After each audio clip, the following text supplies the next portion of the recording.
Hey, what's up? I'm Greg Larnerd. This is The Word with G, and I'm here to give you the word on the street. I'm breaking down this week's top 5 stories in the world of sports. So if you're ready, let's go.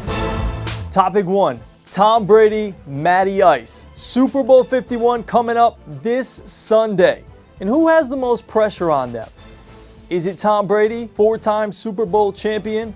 Or is it Matt Ryan, the newcomer, the newbie? Matty Ice, who we have never seen in a Super Bowl before. The Falcons have never won a Super Bowl. Who has more pressure on them? To me, it's got to be Tom Brady. This is a guy who's trying to break Joe Montana's records for Super Bowl wins with 4. He's trying to get his 5th. Times, I think, to solidify his legacy as the greatest ever, he probably needs this one more Super Bowl win in Super Bowl 51. Oakland, it's their home. They've been there for a while now. And people in Oakland want the Raiders to stay there. And to me, the Oakland Raiders are Oakland. They are the perfect persona that solidifies what Oakland is all about. It's not a nice upscale type place. No offense, Oaklandites or people that live in Oakland.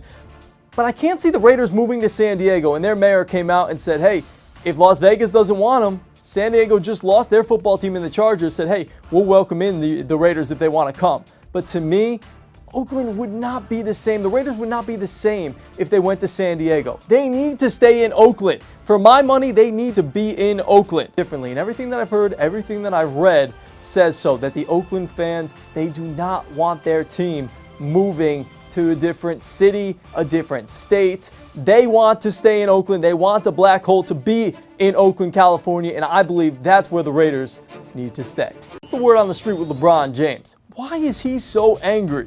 Well, Charles Barkley came out this past week and was talking about LeBron James, commenting on him that he commented he needed more players. He needed more help. And Charles Barkley came out and said, LeBron, he's whiny. He doesn't want to compete. Stephen A. Smith came out this week and was talking about how LeBron James, he's scared. He's scared that the dynasty is over, that he's not going to win again in Cleveland. You know, the owner, Dan Gilbert, has done everything that they could this offseason, everything that LeBron wanted. There's been some rumblings that whatever he wants, he gets. They wanted to re-sign J.R. Smith. They did it. They wanted to re-sign Iman Shumpert. They did that. To me, LeBron isn't scared. He's frustrated because he looks at Golden State and they brought in a Kevin Durant. The Cavs, they didn't do that. They just re-signed J.R. Smith. They drafted some guys. They re-signed Iman Shumpert, but they have Kyrie. They have Kevin Love. Maybe a trade is imminent. Maybe they bring somebody in. We'll see. And speaking of LeBron James and the National Basketball Association, it's everybody's favorite. What's the word with the melodrama going on in New York? It always seems to be that with the New York Knicks and Carmelo Anthony. And now you bring into the fold a couple years ago in President of Basketball Operations, Phil Jackson. He was the man who re-signed Carmelo Anthony. He brought in Derek Fisher. That was a mess. He brought in Jeff Hornacek now. Seems like a stabilizing force, but the Knicks aren't as good as some people may have thought they would be this year. In my mind, the Knicks can't, as much as I love Carmelo Anthony, the Knicks cannot move forward until they get rid of Carmelo Anthony. We started with Super Bowl 51, Matt Ryan, Tom Brady. We are going to finish up at Super Bowl 51. It's prediction time. It's the evil empire of Bill Belichick, Tom Brady, and the like over there in New England. And of course, we have the newcomers, Matty Ice, Dan Quinn, and the Atlanta Falcons. So we know the Falcons, they have not just a good offense, they have a great offense. One of the best in NFL history. They averaged either a touchdown or a field goal in 54% of their drives this season. And they averaged 3 points a drive. So every single drive, on average, they're coming away with points on you. We are going to have to watch what the Patriots do in coverage against Julio Jones. That's a big play, man, and that's going to dictate what the Atlanta Falcons do with the rest of their offense. Either they shadow him with Malcolm Butler or they bracket coverage him with a defensive back, a lesser defensive back, and a safety over the top.